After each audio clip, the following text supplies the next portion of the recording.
Bonjour, il est dimanche 8h du matin et je vais à un événement qui s'appelle Supercar Fest The Runway. Donc, The Runway, c'est la piste de décollage. Et le principe de cet événement aujourd'hui, c'est de voir les voitures les plus rares, les plus chères.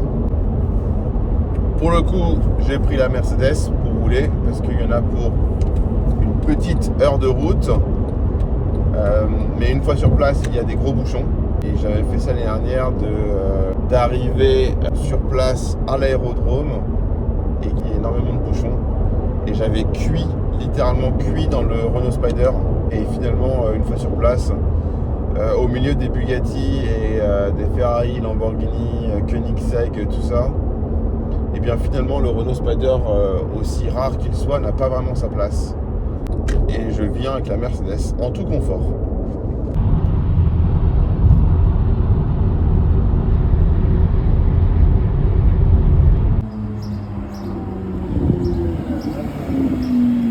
Nice. We ended up together an SF90 and a GT3. Hello, sorry. Hello. Putain, elle est lourde cette porte. Ça.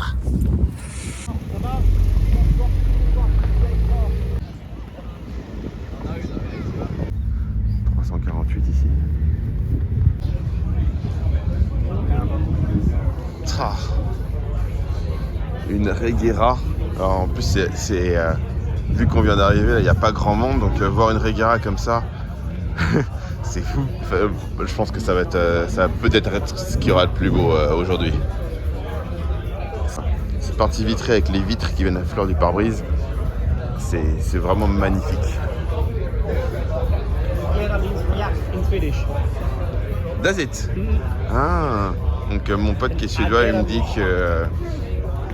que Regera en suédois ça veut dire react, donc réaction, réactif. Et donc à côté, c'est une CCXR, je crois bien, donc modèle de la précédente génération et qui n'a pas du tout vieilli. Qui est un cran en dessous de la Regera quand même au niveau exclusivité, mais impressionnant de voir ça. Et là je m'attendais pas à voir ça, une Koenigsegg Jesko. Regarde-moi cet aileron.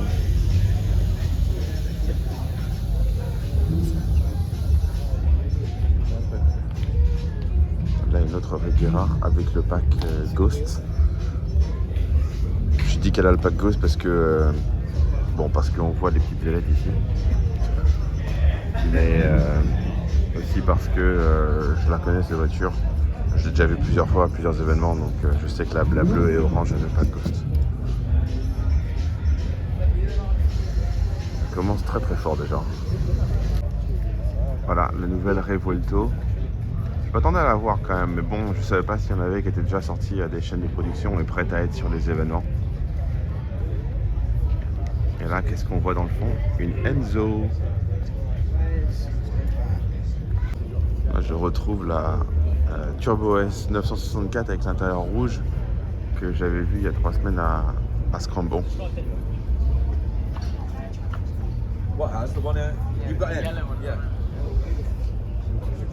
CC8.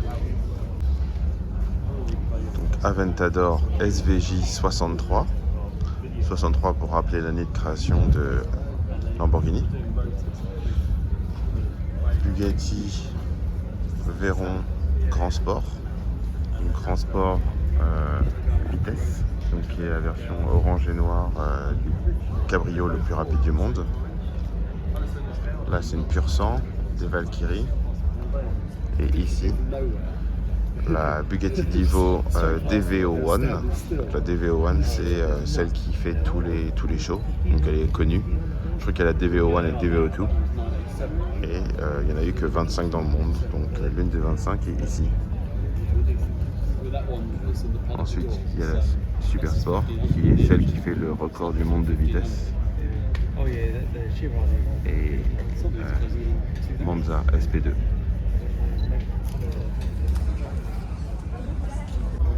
Bon, je pense que là, on vient à peine d'arriver et on a vu des trucs ultra rares, mais là, c'est vraiment la voiture la plus rare, je pense, qu'on puisse voir. Lamborghini Sesto Elemento, qui est arrivé après la Gallardo et qui préfigurait la Huracan.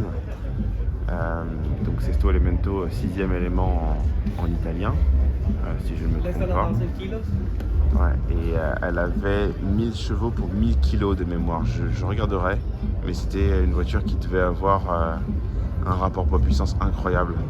Donc j'ai déjà vu que celle-là avait été sur la route en Angleterre, mais donc c'est une conduite à gauche. J'avais déjà vu qu'elle avait été sur la route, mais pourtant je ne crois pas que ce soit une version qui a été homologuée.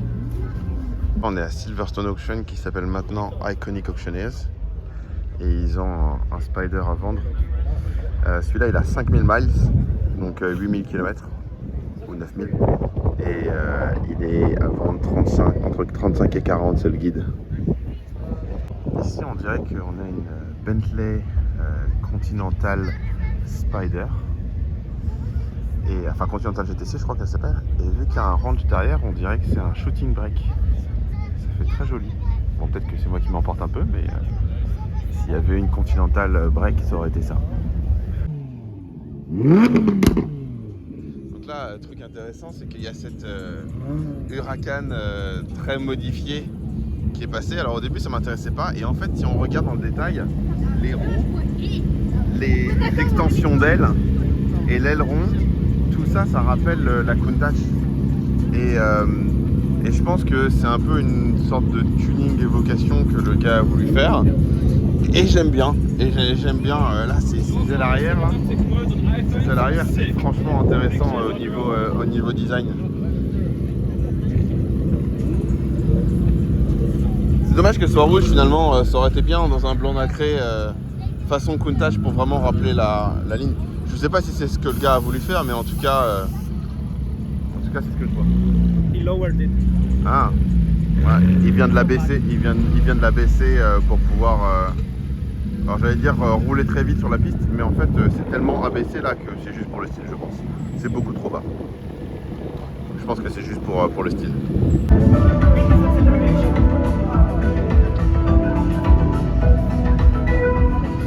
« 0 à 100 en moins d'une seconde et demie. » Yeah. Do you have any questions about the Gallardo? I feel that I'd rather want this. Ferrari 575M Maranello en jaune. Alors jaune sur un V12 Ferrari, c'est assez rare. Pour moi, l'une des voitures les plus belles. Oh, coucou. Pour moi, l'une des voitures les plus belles de ce plateau parce que c'est mon époque. Et parce que je trouve que c'est une bonne voiture pour ce que ça coûte. La version d'avant, la 550, coûte beaucoup plus cher. Alors comment différencier une 550 d'une 575M? Donc déjà les jantes. Vue de l'arrière, ici on a une petite lèvre qui court tout le long, alors que sur la 550 c'est juste au niveau de la partie où on met la main. Le tableau de bord est complètement différent. Celle-ci a le cheval cabré sur le côté. Et le pare-choc à l'avant est différent. L'ouverture ici aussi, et les feux sont à xénon maintenant. Superbe. C'est 75 same chassis as mine, same engine as mine, 100% more horsepower, far better looking. It looks mean with the exhaust there. 600 LT avec les échappements sur le dessus. Diablo VT phase 1 avec les scoops. Celle-là c'est une SV. Et le truc intéressant c'est que aujourd'hui la version SV c'est la version la plus chère des Lamborghini V12, alors qu'à l'époque c'était ce qu'il y avait de moins cher parce que simplement ils ont enlevé des équipements, donc du coup ils faisaient la voiture moins chère, alors qu'aujourd'hui on enlève des équipements donc la voiture est plus chère. Donc, quand on avait une SV finalement à l'époque ça valait moins d'argent et aujourd'hui celle-ci elle vaut plus, donc c'était le bon coup. 993 ici. Alors on peut pas savoir si c'est une Carrera 2 ou une Carrera 4, mais je pense que c'est une Carrera 2 vu que les étriers sont noirs. Je la filme parce qu'elle a quelques petites choses intéressantes et que dans ce parc automobile ultra cher, et ben cette voiture là finalement qui coûte que à peu près 40 000 parce qu'elle a plus de 200 000 km et que c'est une boîte auto, donc elle coûte à peu près 40 000 ici en Angleterre. Et ben parmi tout ça, c'est une voiture que les gens prennent en photo et les gens regardent. Alors pourquoi? Elle a le pare-choc avant de la turbo, elle a des jantes Carrera 4S ou turbo. Et intéressant, à l'arrière, donc il a mis des feux rouges comme sur les 4 roues motrices. Il a mis un troisième feu de stop en haut, qui est donc sur les phases 2, mais c'est pas une phase 2, parce que je vois qu'il n'y a pas de variorame. Et il a mis une grille à l'arrière de Carrera S, en enlevant le badge. Donc il a eu le bon goût de ne pas mettre de badge S quand c'en est pas une, donc ça c'est très chouette. Et au final, avec les suspensions un peu abaissées, l'intérieur 2 tons comme ça, comme la mienne, et ben c'est une voiture qui est pas très chère, mais les gens la regardent, les gens la prennent en photo, et ça c'est intéressant, ça montre quand même que c'est une voiture qui est quand même appréciée malgré le fait qu'elle soit, alors 40 000 c'est une somme, hein, mais qu'elle soit abordable quoi, au milieu de tout ça quoi. 996 Carrera 2 Cabrio, avant le facelift. Il y a un truc que je déteste, bon, les tunés un peu Jackie quoi. Un truc que je déteste, c'est que le mec il a mis un faux badge. Donc ça c'est un badge de 992. Bon pourquoi pas. Mais il a mis Carrera S. Mais il a mis Carrera S alors que cette voiture n'a en plus jamais existé en Carrera S. Il a mis une face avant avec un pare-choc qui ressemble à celui de la GT3, mais en fait c'est pas du tout celui de la GT3. Je pense que ça va être un truc Wish. Des feux avant de turbo. Coucou. Gallardo Spider, première version. Alors je sais pas pourquoi je m'attarde vraiment sur les voitures qui sont les moins chères, mais j'aime bien avoir des voitures qui sont abordables ou approchables ou qu'on peut se projeter. Donc ça en Angleterre ça vaut 70, 80. Voilà, donc encore une fois beaucoup d'argent, mais quand on voit qu'on a une Lamborghini boîte Manu Cabrio qui a pas l'air si dégueu, parce qu'elle est quand même jolie, bah c'est chouette quoi. Et puis ça perd pas en valeur, hein. Je pense qu'elles sont vraiment, elles ont touché le fond là. Huracan STO, blanche, détail bleu. J'aime bien, mon pote il dit qu'il aime bien, moi aussi j'aime bien. Je sais pas ce que ça me rappelle, mais ça me rappelle un truc. Il y a un super-héros qui a ces couleurs-là ou un truc comme ça. Ça c'est très très rare. Vantage V12 Cabrio en rouge Diablo.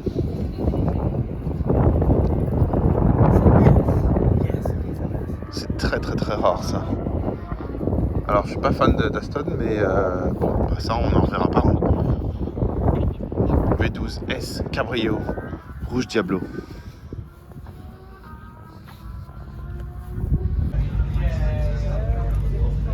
Je trouve ça intéressant de mettre des cônes de part et d'autre de l'échappement, vu que j'ai appris que sur les cônes apparemment c'est vraiment une très très mauvaise idée sur les bagnoles.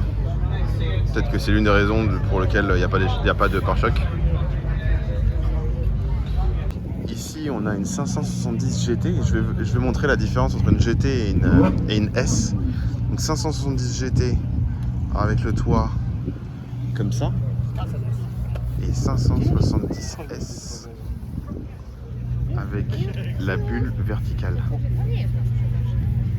Voilà, la différence est là, visuellement. Ensuite, il y a des tout petits détails, notamment l'échappement. On a entendu une S démarrer à côté d'une GT, et la S fait un peu plus de bruit quand même. Audi Quattro, bon, sûrement pas une vraie, mais elle est très jolie, j'aime beaucoup. Everything is polygon on it. That is a proper Audi Quattro. It has someone's signature.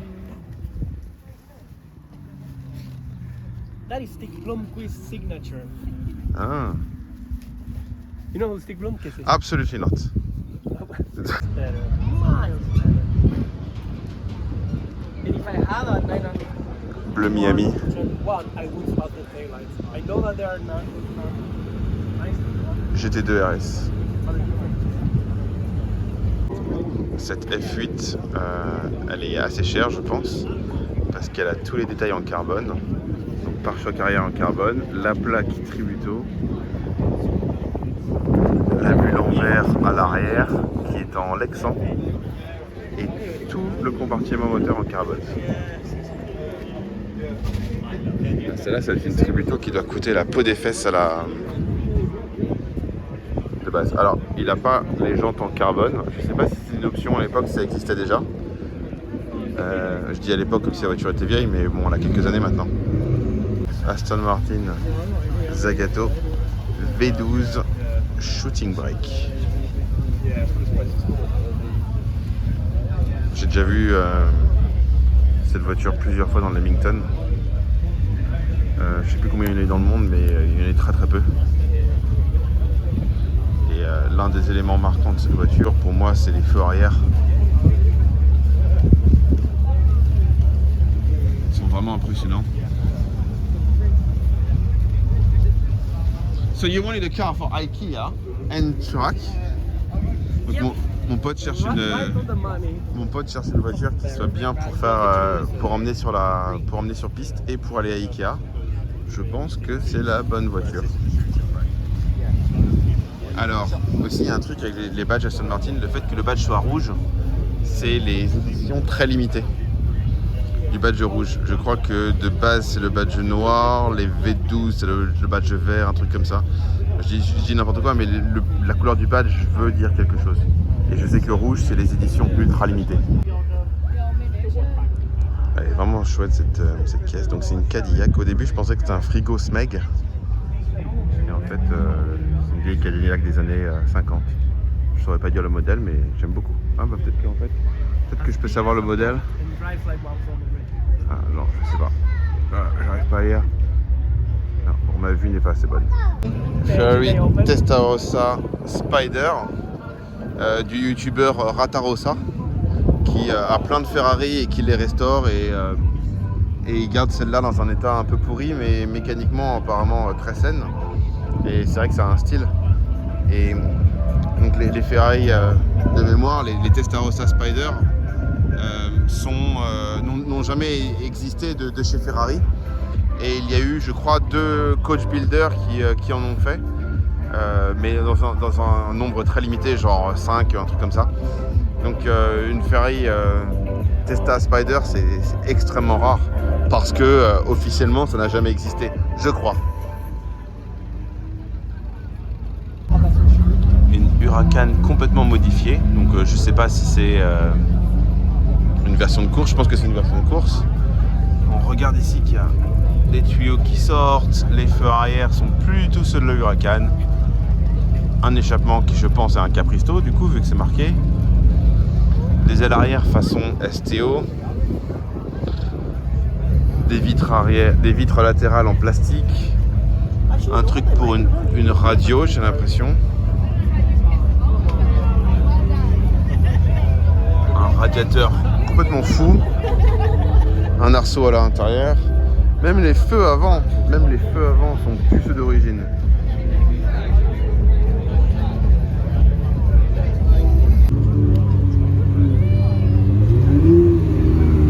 LP 640 Roadster. LP 640 Coupé. Et une 997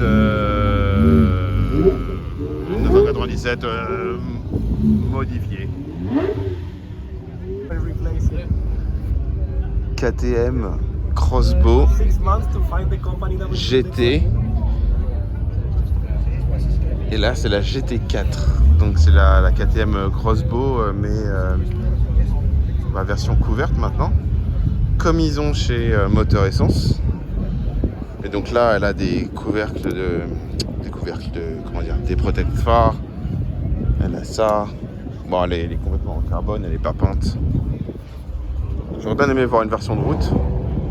Mais c'est quand même mieux que rien de voir la version de course.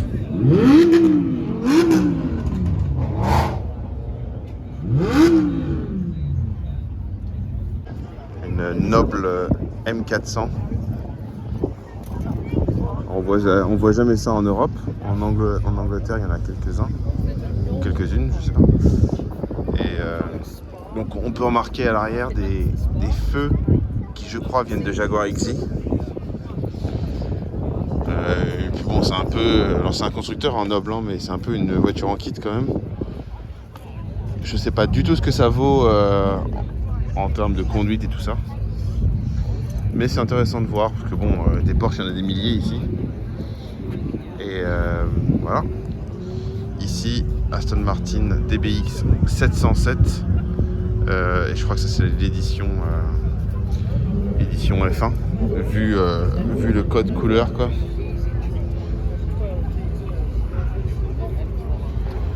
Voilà. Porsche 2 litres 7, phase 2 donc. Avec un intérieur qui a l'air d'être en chouette état. Pas trop fan, mais on est au milieu de plein de voitures plutôt cool, dont une Technica et une SV. Très agressive la SV.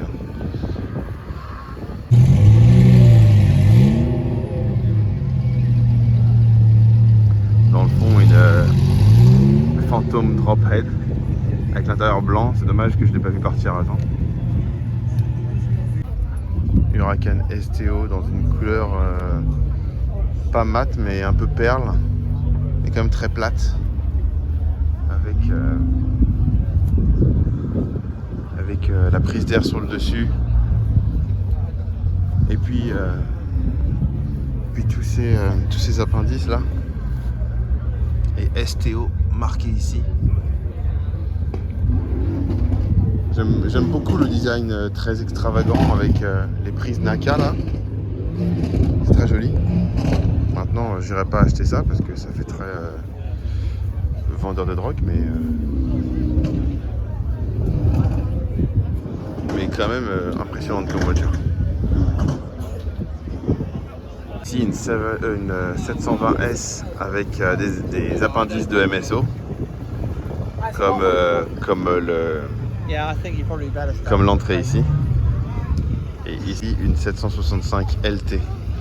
Donc on voit quand même, sans remarquer vraiment où sont les changements, on remarque quand même que celle-ci est beaucoup plus agressive. Le pare-choc est différent, les ailes sont différentes. Il y a les bas de caisse sont différents, les jantes.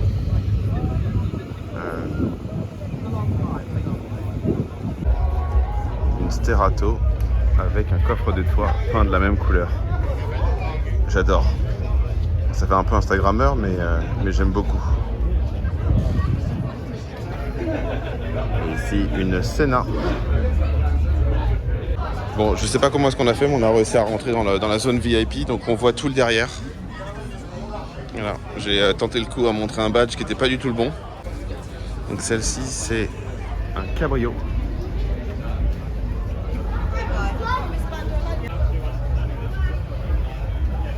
La ST2 est sale comme jamais.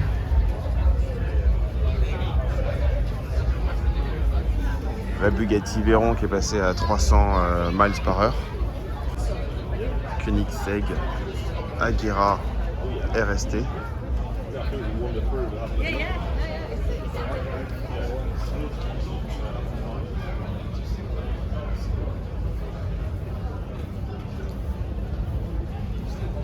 Et une Ferrari SF 90.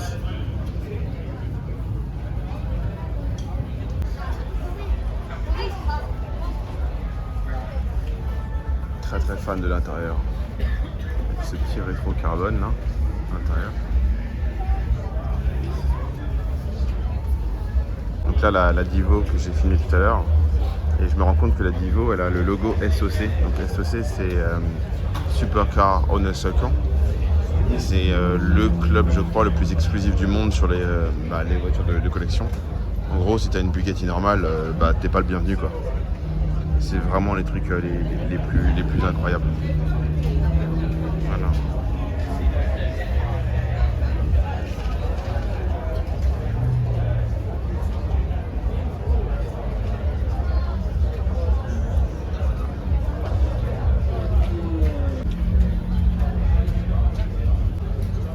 Asterato avec le coffre de toit, ça fait vraiment tout. Une Ferrari 458 Pista Spider avec le jaune triple couche. Donc ça c'est, je crois, très rare. Ça a pas mal descendu en valeur après être monté énormément. Je crois qu'à un moment elle valait plus de 700 000 pour les Spider.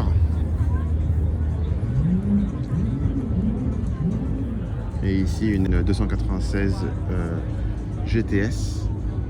J'allais dire GTB, mais je crois que le cabrio s'appelle GTS. Il a toute la baie en carbone.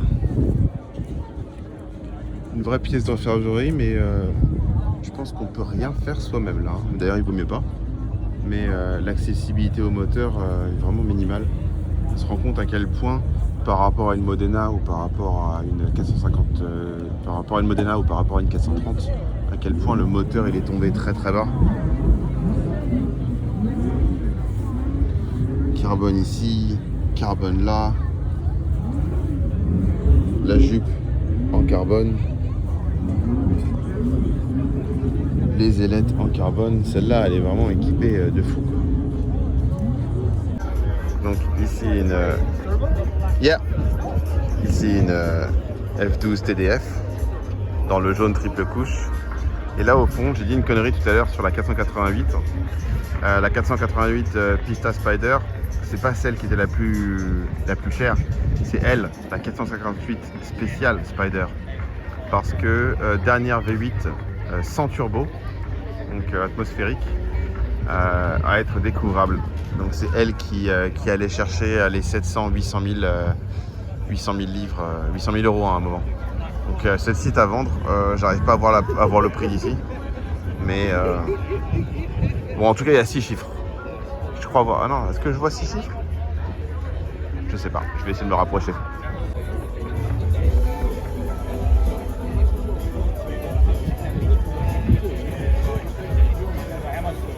Là, il y a un attroupement autour d'une Lamborghini Aventador SVJ verte. Et il y a tout le monde qui se tourne autour de ce mec-là. Ils font des photos avec lui, les enfants font la queue pour le voir. Donc, d'après ce que je vois sur sa bagnole, il pourrait s'appeler Tommy. J'ai aucune idée de qui c'est. Mais voilà, génial de rencontrer Tommy.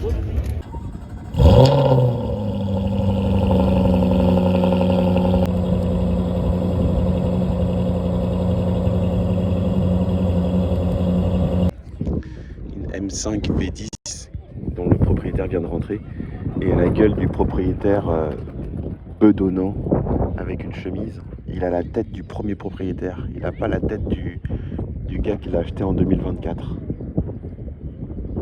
Allez, vas-y, démarre.